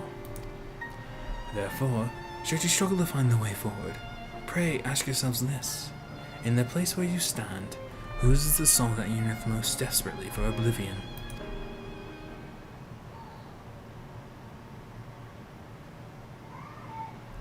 Why do you tell us this now? Why did you tell us this now? Nay, again when I betray your trust. This pledge I did make to my comrades. In bringing thee into my confidence, I remain true to my word. Hurry on, Jay, you fool. As for thee, let us consider it my fitting reward for the secrets I harbored for the Crystal Exarch.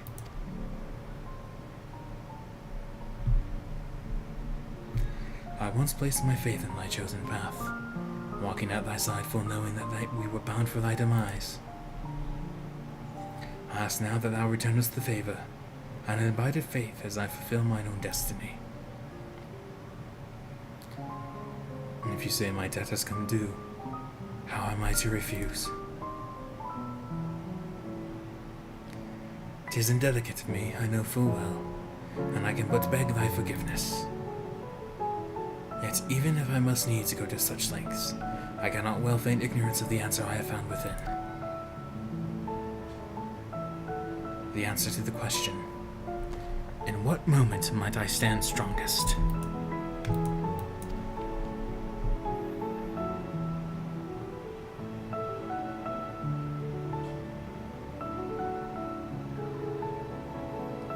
After all that we've been through, I will say only this.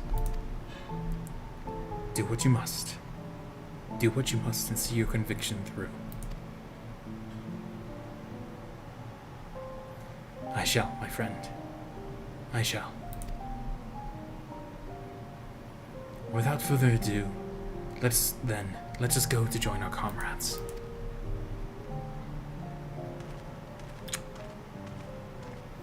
Alrighty, I'll get this queued up.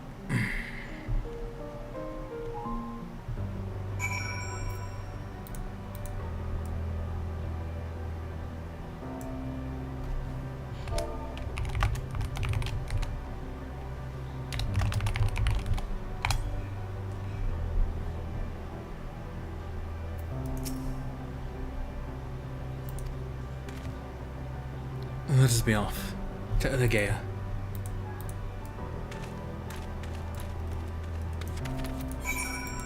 What's that running all? Let's teleport. And see which of our friends dies now.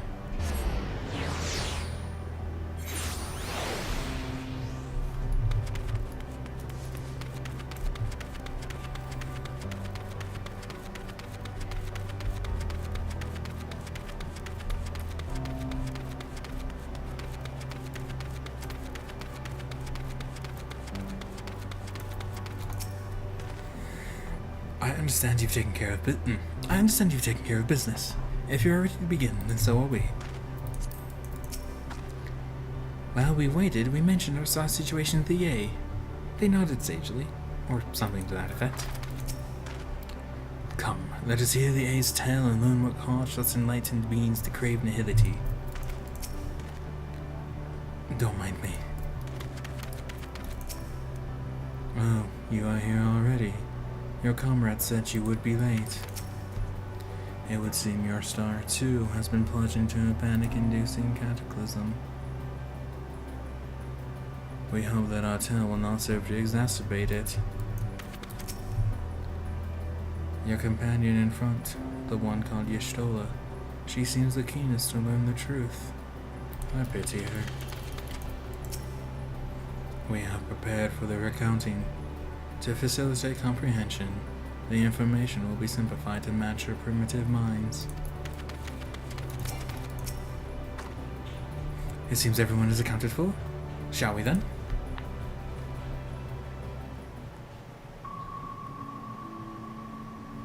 Please continue.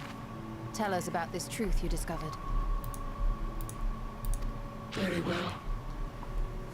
Bear in mind, however, that the purpose of this conversation is not to impart scholarly knowledge, for such requires that you comprehend the subject matter, which you will not. We will forego the intricacies of our scientific methodology and deal only with the conclusion, the end of our society and our world. We acknowledge, with regret, that your star is in the midst of the same panic-induced cataclysm that befell Deneb 3. As such, in order to avoid causing undue distress, we will refrain from explicitly stating how much time you have remaining. You are entirely too kind.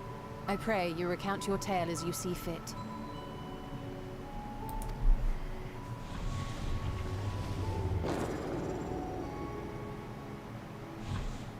In the beginning, the universe was but a tiny particle.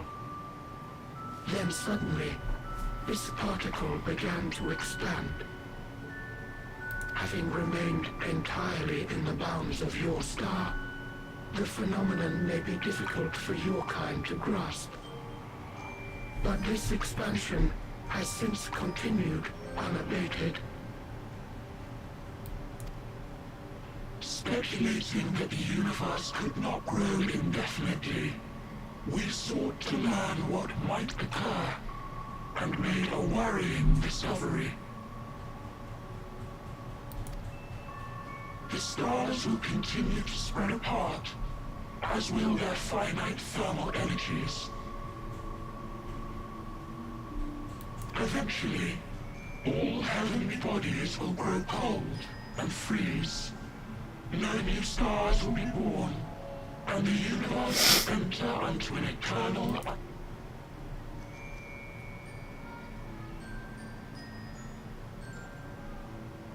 In hopes of proving that this determination was erroneous, we scrutinized our research from all angles, even as we sought to avert the everlasting winter.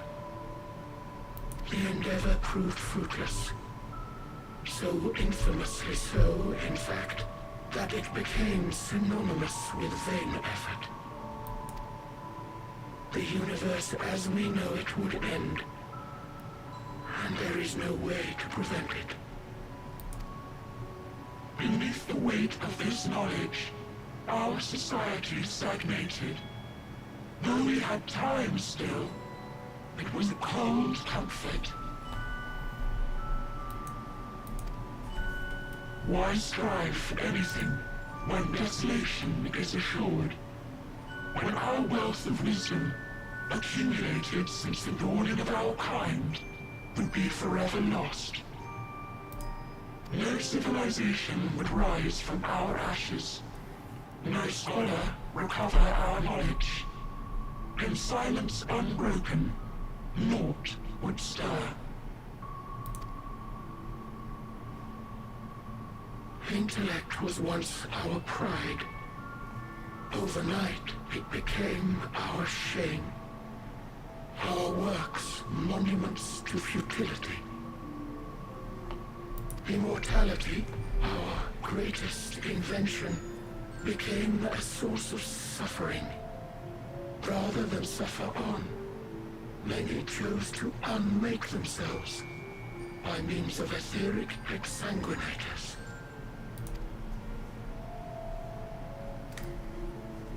Etched upon these stones are the testaments of such souls, though many left no words at all, thinking it a pointless gesture.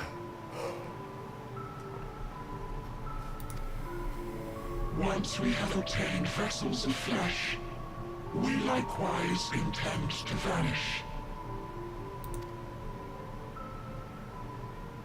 If you understand this, understand aught of our tale, you will abandon your quest for knowledge.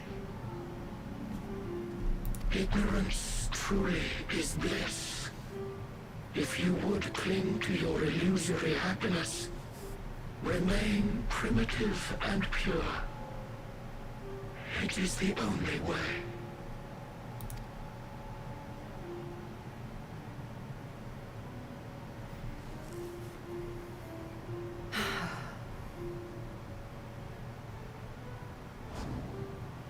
So that's your story.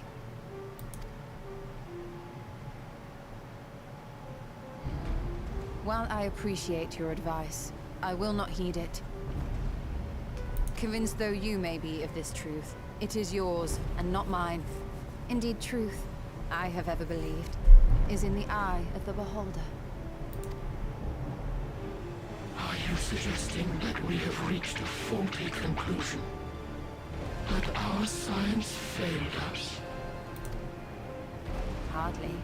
As you yourself said, the subject matter is beyond my comprehension. And that, I accept, is true. I do not possess the knowledge to prove or disprove your conclusion. In my mortal years, I doubt I could even approach the wisdom of the air. But of one thing am I absolutely certain. I would not be happier in ignorance. That's my girl. Ishtola, no! You mustn't!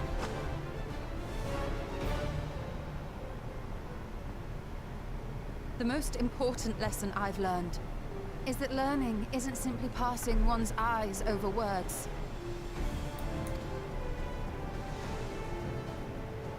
Nay, 'tis when understood for oneself that knowledge attains its true value. This is what has sustained me, driven me onward in joy and wonder, in anger and sorrow.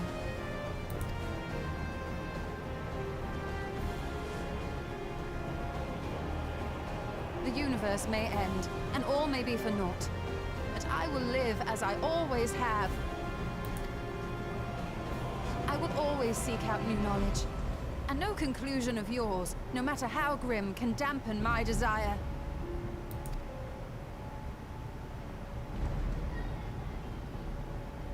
I suppose it is only to be expected. Their feeble minds cannot fathom the terrifying gravity of it. But worry not. We consider it our duty to enlighten you, and we will not stop until you grasp the full extent of our despair.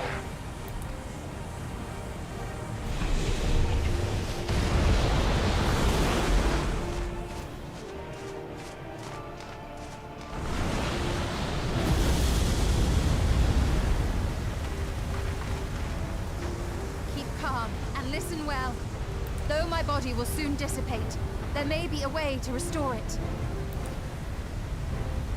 Asm's magic. So long as our souls remain, you can use it to summon us back. But you mustn't, for it would mean losing our way forward. This I only reveal so that you can promise not to invoke the magic. We came here knowing what victory may cost, so press on. Press on, and do not look back.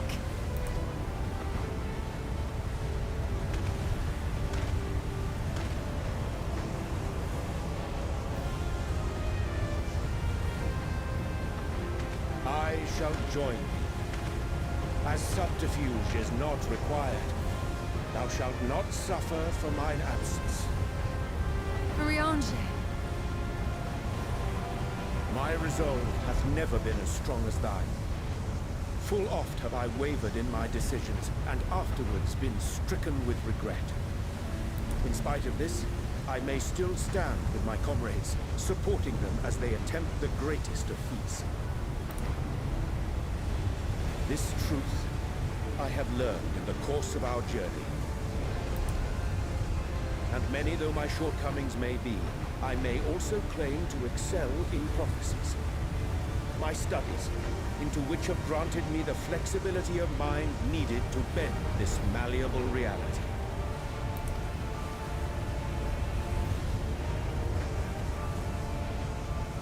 Thus shall I hope that thou mayest have the strength to resist, and our comrades the strength to continue.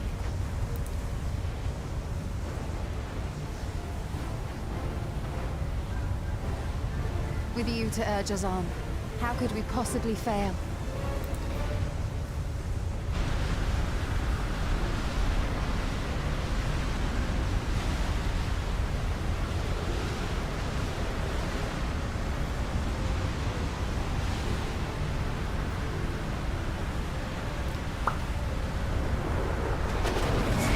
God damn.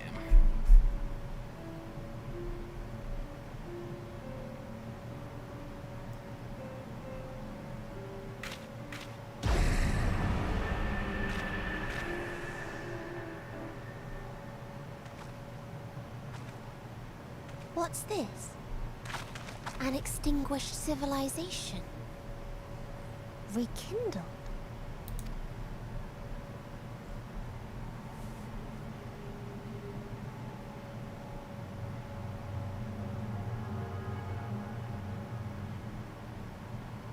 That's right. Our quest doesn't end here. We'll press on, and we will find you.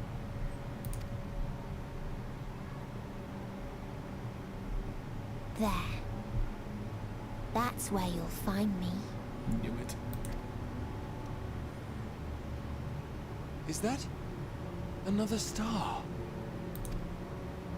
Of the stars we visited, most were already devoid of life.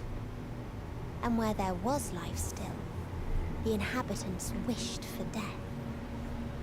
But even death, we learned, isn't truly the end. It is but a part of the cycle of rebirth.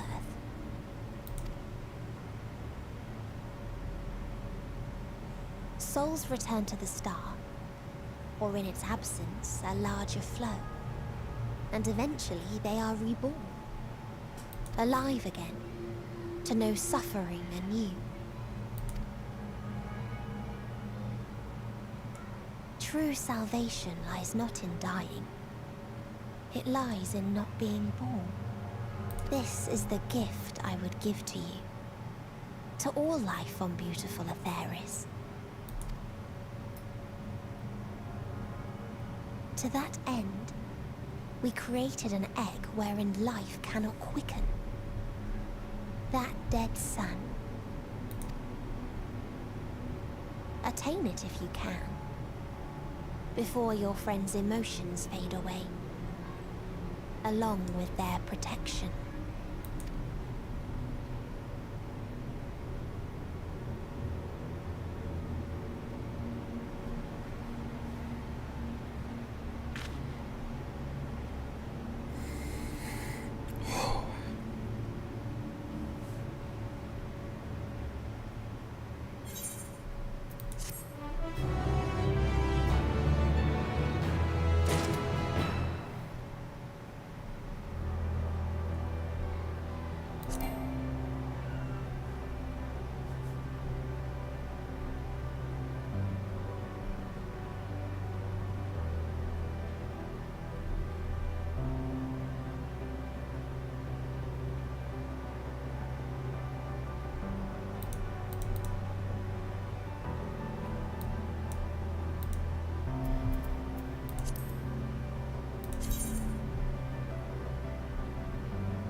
be calling it on the stream, guys, because yeah, it's getting heavy and I need a break.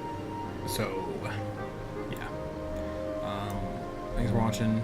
Thought it'll be up probably in like an hour or so. I won't privatize it or anything. I might go change that and make sure. But yeah, so yeah, catch you next time I do this, and probably we'll actually finish Endwalker then. Okay, bye. Bye.